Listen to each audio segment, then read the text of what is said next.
dia amin'ny kafaliana lalanda fa tompoko lahy sy tompoko vavy no hiarabana ianareo eto amin'ny chaîne YouTube Jeanne Forêt Santé aty Canada.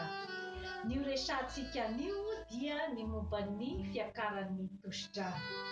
Aretina mamono olona maro ny fiakaran'ny tosidra eran'izao tontolo izao, ka izay no antony ampahafantarana azy ny olona ary ampahafantarana azy ny fomba entina miatrika izany aretina izany, satria aretina izay azo lazaina hoe misopy mangina ao amin'ny olona iray ary mety tsy mahafantatra akory ary ny olona iray fa miakatra ny tosidrany ka efa latsapaka ary efa zava-doza no aterany vao izay vao fantatra hoe aina olona miakatra tosidra.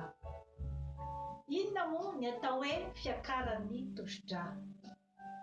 Ny fiakaran'ny tosidra dia ataontsika hoe ilay raha mitosaka ao anatin'ny lalandrà zany dia mipaka any amin'ny sisin'ny lalandrà ka mety miteraka fahavoazana ho an'ny lalandrà izany ary miteraka zava-doza toy ny fahavoazana eo amin'ny fo na eo amin'ny atidoha na amin'ny osatra, miteraka fahalemena na ny infarctus du myocarde. Ohatriny ahoana moa zany ny atao hoe fiakaran'ny tosidra? Ny olona iray dia atao hoe miakatra tosidra raha ohatra ka ny tension artérielle ambony, izany hoe tension artérielle systolique dia mitovy na ambony 140 mm de mercure. Raha ohatra ilay tension diastolique zany ambony na mitovy amin'ny 90 mm de mercure dia efa azo lazaina fa miakatra tosidra ny olona iray. Inona no zava-doza na hoe ny fitaran'ny aretina fiakaran'ny tosidra dia mety mitatra eo amin'ny fo izany, mety mitatra any amin'ny atidoha, mitatra any amin'ireo osatra izay miteraka fahalemena ary miteraka fahajambana koa ny fiakaran'ny tosidra. Ka izany no antony hijerevana azy akaiky dia akaiky. Misy karazany firy ny fiakaran'ny tosidra? Misy karazany roa ny fiakaran'ny tosidra. Dia ny karazany voalohany dia ireo ataontsika hoe fiakaran'ny tosidra izay manaranaka na hoe héréditaire zany. Ka io dia tsy fantatra mazava hoe inona no mahatonga azy. Ary io no tena betsaka indrindra amin'ny fiakaran'ny tosidra. Ny karazany faharoa dia ny fiakaran'ny tosidra izay misy antony manokana, ny antony mahatonga ny olona anankiray hiakatra tosidra. Izany hoe mety ao ny fisotroana toaka, ao ny fifohana sigara, ao ny fifohana zava-mahadomelina, ao ny fahataviazana be loatra amin'ny olona iray, ao koa ny fihinanana ilay hoe pilule contraceptive na hoe ilay fanabeazana. Ao koa ny fiakaran'ny tosidra izay amin'ny vehivavy voan'ny ménopause zany, izany hoe rehefa miakatra ny taona dia efa tsy mandeha intsony ny fadi-bolana, satria nandritra n'iny fotoanan'ny fadi-bolana iny dia nisy ny hormone natao hoe estrogène. Ka rehefa misy ménopause ny vehivavy iray zany dia mitsahatra ny famokarana ny hormone estrogène. Kanefa iny hormone estrogène iny no miaro ny lalandrà hatramin'izay ka rehefa tsy misy tsony iny a dia manjary miakatra ny tosidra ny vehivavy iray. Eo koa ny fihinanana fanafody ohatran'ny corticoïde, eo koa ny sorosorotsaina be loatra, eo koa ny fiakaran'ny cholestérol ao anatin'ny lalan-drà. Zany rehetrarehetra zany a dia mety miteraka ny fiakaran'ny tosidrà. Eo ihany koa ny fihinanana sira be loatra na ny sakafo matavy. Inona moa zany a no famantarana ny fiakaran'ny tosidrà io? Eo indrindra no tena misy olana, satria indraindray dia tena tsy misy ahafantarana azy mihitsy ny hoe miakatra tosidrà ny olona iray. Fa mety misy ihany koa ny fahafantarana toy ny marary an-doha matetika, eo koa ny fanipanina matetika na hoe sepotsepotra rehefa hoe misy zavatra atao zany a, ohatra hoe misy ezaka be atao manao fanatanjahantena na ohatr'izay. Ohatr'izay zany a no mety ho fitrangany, nefa araky ny voalazako teo a dia indraindray a tsy fantatra ny hoe ahoana ny fisehoan'izany hoe miakatra tosidrà izany amin'ny olona iray. Matetika ny ahafahana mahita fa miakatra tosidrà zany ny olona iray dia rehefa mandeha any amin'ny dokotera izy a, ohatra hoe aretina hafa no nandehanany tany amin'ny dokotera, dia rehefa mankany amin'ny dokotera tsy maintsy alaina foana ny tosidràn'ny olona iray zany. Dia eo matetika no ahitana hoe ay miakatra tosidrà ny olona iray. Ka mba jerijerevy matetika ihany a, rehefa miakatrakatra koa ny taona dia mba manaova ihany a hoe fitsidihana matetitetika zany a any amin'ny dokotera mba hijerevanao a ny toe-pahasalamanao. Misy ny fitiliana hafa koa zany a, ankoatran'ny fijerena amin'ny fitaovana atao hoe tensiomètre zany a, dia misy koa ny fitiliana amin'ny rà. Ny antony anaovana ny fitiliana amin'ny rà dia ny ahafantarana bebe kokoa zany a ny mety ho fitaran'ny fiakaran'ny tosidrà ao amin'ny olona iray, satria io indrindra zany a no mila fanaraha-maso akaiky avy amin'ny dokotera ny hoe atraisa ny fitaran'ny fiakaran'ny tosidrà amin'ny olona iray.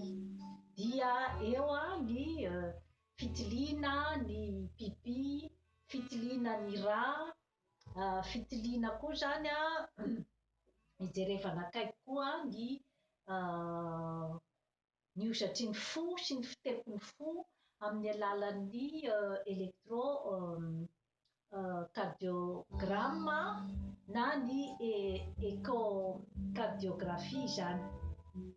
Ka ireo karazana fitiliana rehetrarehetra ireo zany a dia ireo ny fanaraha-maso akaiky izay ataon'ny dokotera, ary ny fanafody izay omeny a dia fanafody mifanaraka amin'ny fahavoazana efa misy eo aminao zany a amin'ny olona iray a izay miakatra tosidrà. Ary fanafody, misy ny fanafody izay miatraika any amin'ny fo, misy miatraika any amin'ny lalan-drà, fanafody miatraika any amin'ny rein na ny vo, misy koa zany a ny fanafody izay miatraika aty amin'ny ati-doha. Ka ny fitiliana matetika any amin'ny dokotera zany no ahafantarany hoe aiza ho aiza zany a ny fitaran'ny aretina tosidrà ao amin'ny olona anankiray. Ary ny tsara homarihana dia ny hoe ny fitarany aretina tosidrà, fiakaran'ny tosidrà dia tsy maintsy hisy io fitarana io na ho ela na ho haingana, fa ny tanjona ny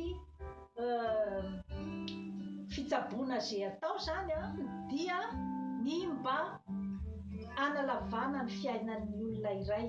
Izany hoe mba ilay fitarana zany mba efa tratrantitra le olona vao zay vao mitranga ny fitarana, ohatra hoe mba efa any amin'ny 20 taona, mba efa any amin'ny 70 taona zany vao zay le olona vao mitranga ilay fitarana, ohatra ny accident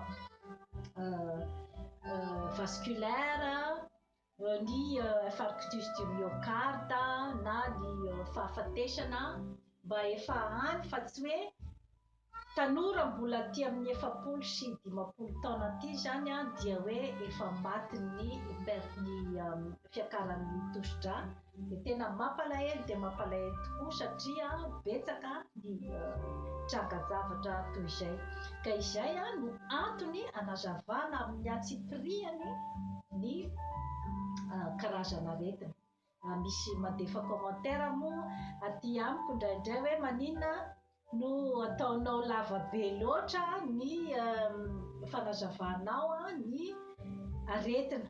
Ka amiko manokana dia aleoko azavaina amin'ny atsipiriany mba ho azon'ny olona zany hoe inona marina io aretina io, mba ahatonga azy hanana ny atao hoe fitandremana ary ny fitsinjofana izay atao hoe fitaran'ny aretina izay. Satria rehefa tsy mahafantatra ny aretina ilay olona dia mazava ho azy fa hanjaka ao amin'ny aretina, ary rehefa mipoaka ny tsy azo atao inona intsony vao zay vao hoe fa inona ity?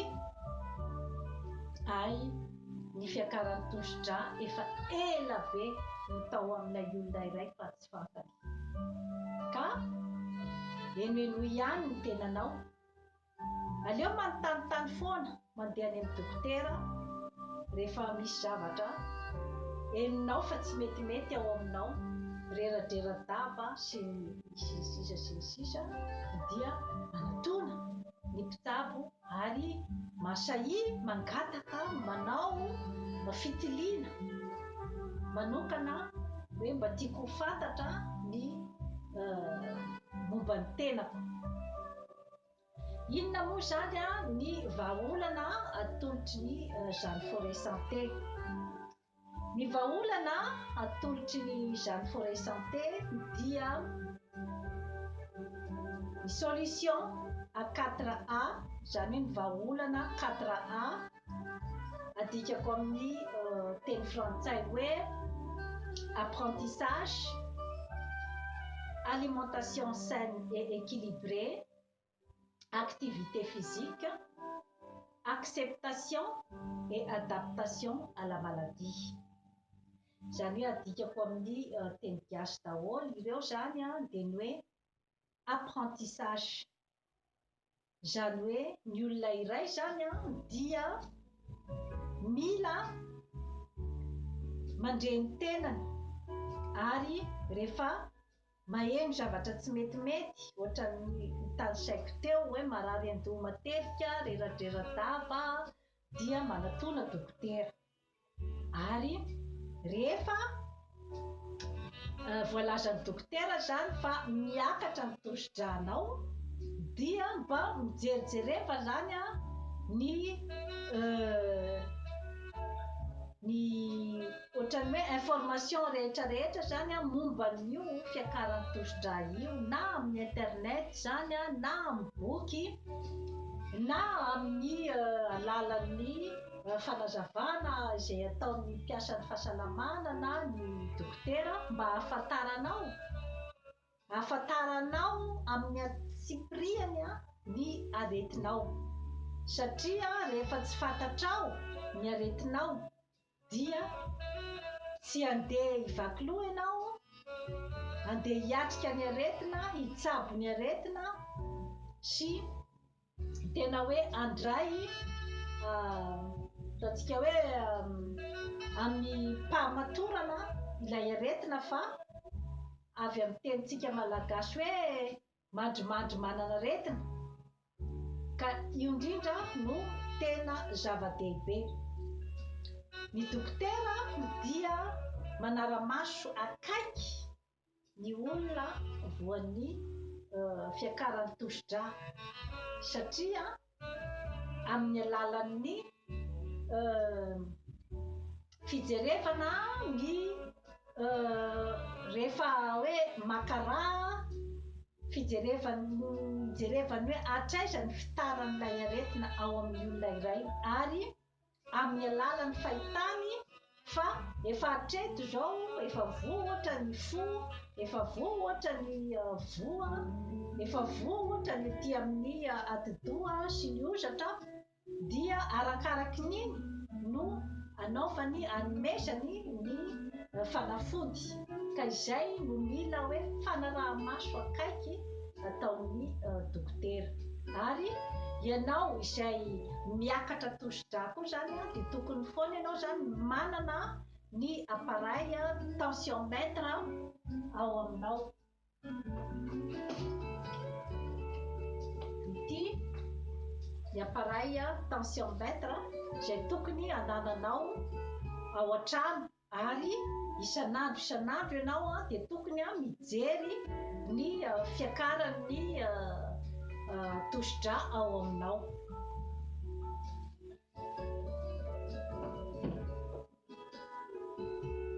Momba ny sakafo, zava-dehibe ny fikarakarana vatana amin'ny alalan'ny sakafo satria tsy ampy ny hoe fandraisana fanafody avy any amin'ny dokotera fotsiny dia hoe iny zany no andehanao fahagagana ny fanafody. Tsy tompoko, tsy maintsy ny fanafody miaraka amin'ny fitandrovana ara-tsakafo izay atoloko anareo eto ny sakafo tsaratsara ho an'ny olona miakatra tosidrà.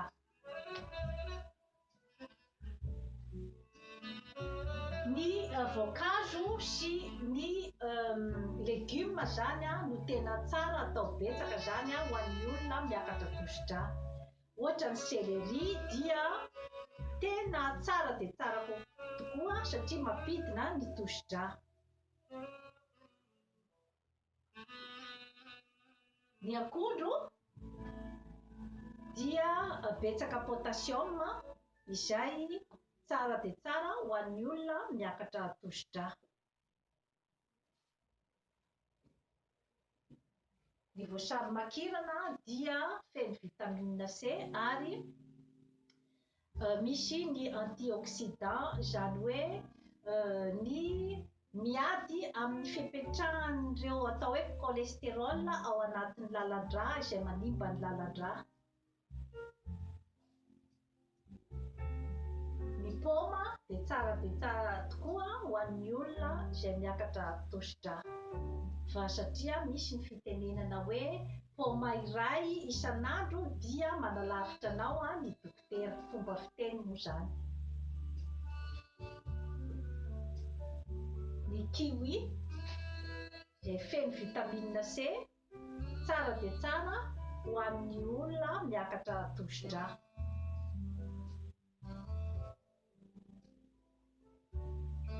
Ny trondro dia tsara hohanina isan'andro satria misy oméga 3 ary tsaratsara kokoa mihinana trondro ary mba lefideferina ny fihinanana ny henan'omby satria ny henan'omby no tena misy menaka mahery vaika izay mety manimba ny lalan-drà satria mipetaka amin'ny lalan-drà ary mety mampihenjana azy ka mahatonga ny fiakaran'ny tosidrà sy ny fahatapahan'ny lalan-drà.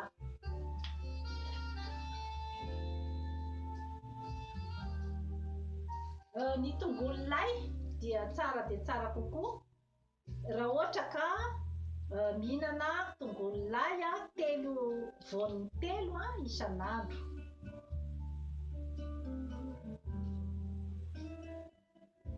Ny voamaina dia misy magnésium betsaka ohatra ny tsiasisa sy ny tsaramaso izay tsara dia tsara ho an'ny olona miakatra tosidrà.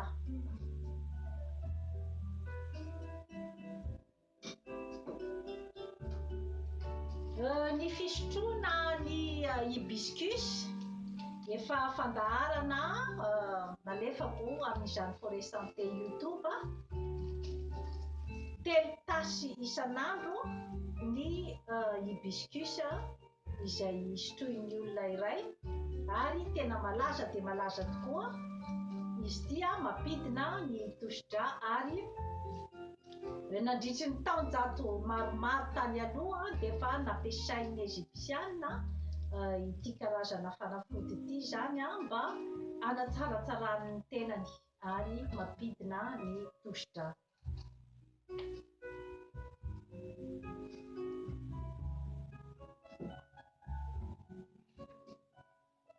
Tsara homarihana rehefa misotro jus dia ary amin'ny farany vera zany no asiana ny jus dia tapohana rano satria feno siramamy ny jus ka mety manimba ny lalan-drà ny fisotroana jus be loatra.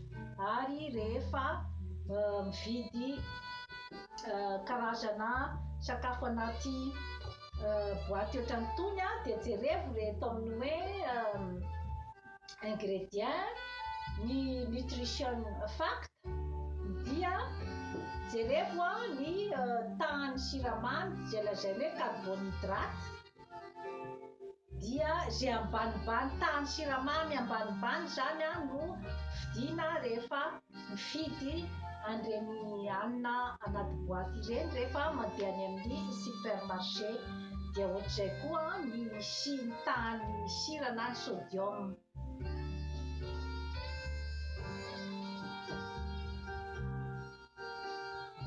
Ho famidinana zany dia atoroko anareo foana zany ity vilia izay ankasitrahan'ny Santé Canada ny fahamarinan'ity vilia ity zany.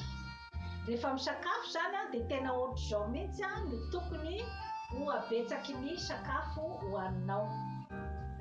Eto amin'ny atsasaky ny vilia zany dia ny ataontsika hoe légume zany no tsaratsara kokoa mameno ny atsasaky ny vilianao fa tsy hoe vary misavofona ohatr'izay satria ny vary dia fantatritsika fa feno siramamy ka mety manimba ny fihinanana be loatra ka izay ny antony isalasalana azy.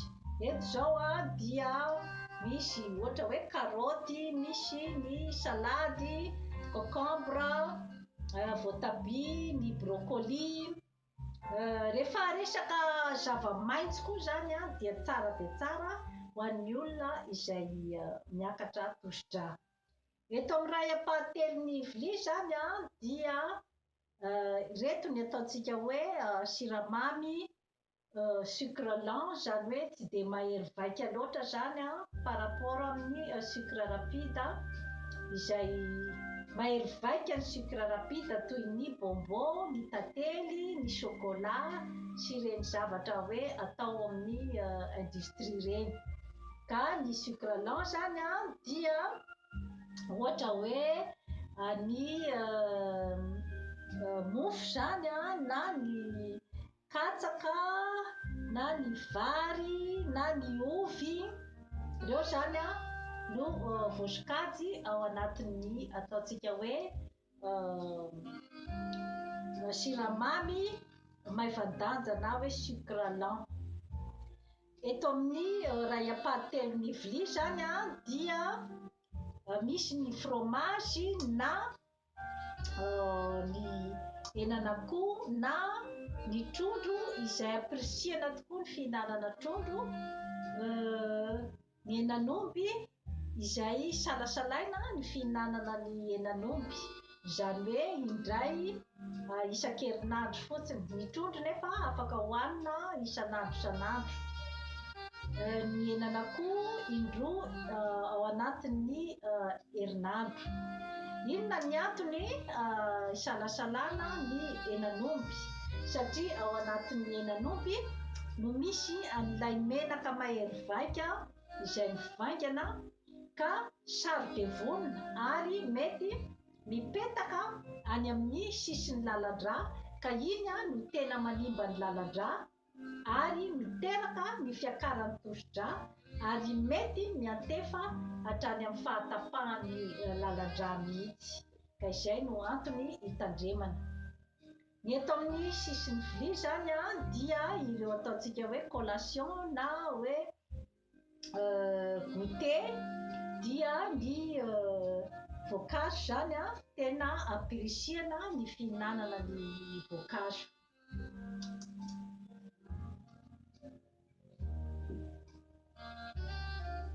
Ny huile d'olive dia tsara dia tsara tokoa amin'ny atao amin'ny sakafo zany hoentina mikojakoja amin'ny olona misy fiakaran'ny tosi-drà.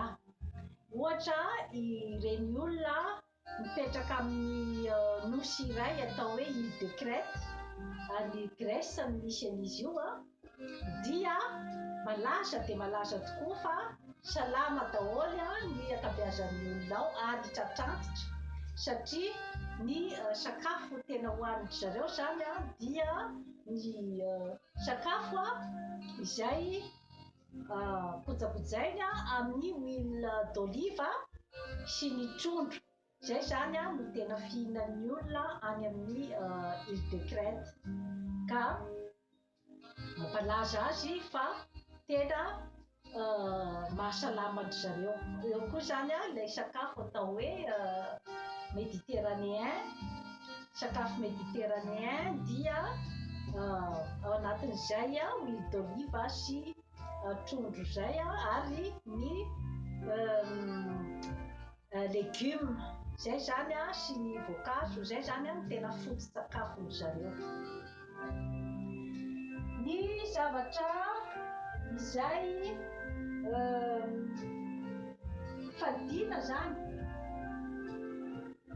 amin'ny fiakaran'ny tosi-drà dia ny sira. Ny sira zany no tena fahavalon'ny fiakaran'ny tosi-drà. Tena tokony atao kely dia kely ny tahan'ny sira zany amin'ny sakafo izay hohanina ary raha ohatra ka afaka mifady raha afaka mifady sira dia tsaratsara kokoa zany ny hoe mifady sira ary tsaratsara kokoa raha ohatra ka hoe sira zany no vidiana dia ity sel de Himalaya ity zany no tsaratsara kokoa raha par rapport amin'ny sel de mer satria rehefa jerevana ny eto amin'ny valeur nutritive ity sel de mer ity zao ny tahan'ny sodium na ny sira ato anatin'ity zao dia 550 mg à 25%. Nefa ny sel de Himalaya zao ny tahan'ny sodium ato anatiny dia 200 mg na 8% fotsiny. Noho izany tsara dia tsara zany ny mijery an'ilay atao hoe valeur nutritive rehefa mividy zavatra any amin'ny supermarché satria betsaka dia betsaka zany ny tahan'ny sira sy ny siramamy amin'ireny hanina-bifotsy ireny na ny sakafo tahirizina zany. Raha azo atao ara ny tsy mividy an'ireny fa sakafo natioraly hatrany zany no hohanina dia tsaratsara kokoa.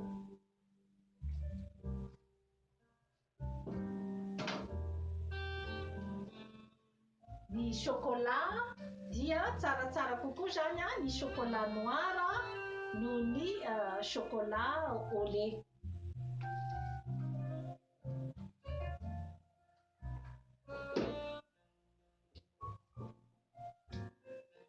Momban'ny fanatanjahantena izay tokony ataon'ny olona miakatra tosi-drà dia tsaratsara kokoa zany ny mandeha tongotra satria tsy dia tsara loatra ny fanatanjahantena enjana be loatra na mampihetsika vatana be loatra zany ho an'ny olona miakatra tosi-drà satria mety miteraka aretim-po tampoka na hoe infarctus du myocarde na arrêt cardiaque ho an'ny olona izay miakatra tosidrà. Izany raha ohatra ka mafy loatra ny hoe fanatanjahantena ataony zany. Tsaratsara kokoa zany manontany ny dokotera hoe inona no fanatanjahantena metimety aminy kokoa. Raha ohatra amin'ireny salle de gym fanaovana fitness ireny ohatra dia ny dokotera no afaka manome torohevitra hoe ny taranja ohatran'izao zany no tsaratsara kokoa ataonao. Ary ny ohatra hoe ny yoga, ny méditation dia tsara dia tsara ho an'ny olona miakatra tosidrà satria ireo zany no malefadefaka kokoa ary afaka mampiditra ny oxygène ao amin'ny taova ary mampitony ny saina sy ny fanahy ary misy fiantraikany any amin'ny vatana izany fitoniana izany. Eo amin'ny acceptation et adaptation à la maladie, izany hoe eo indrindra isika. Tsy maintsy ny olona iray zany manaiky fa marary izy ary rehefa manaiky izy fa marary dia manaiky andeha hirona any amin'ny atao hoe fitaizam-baly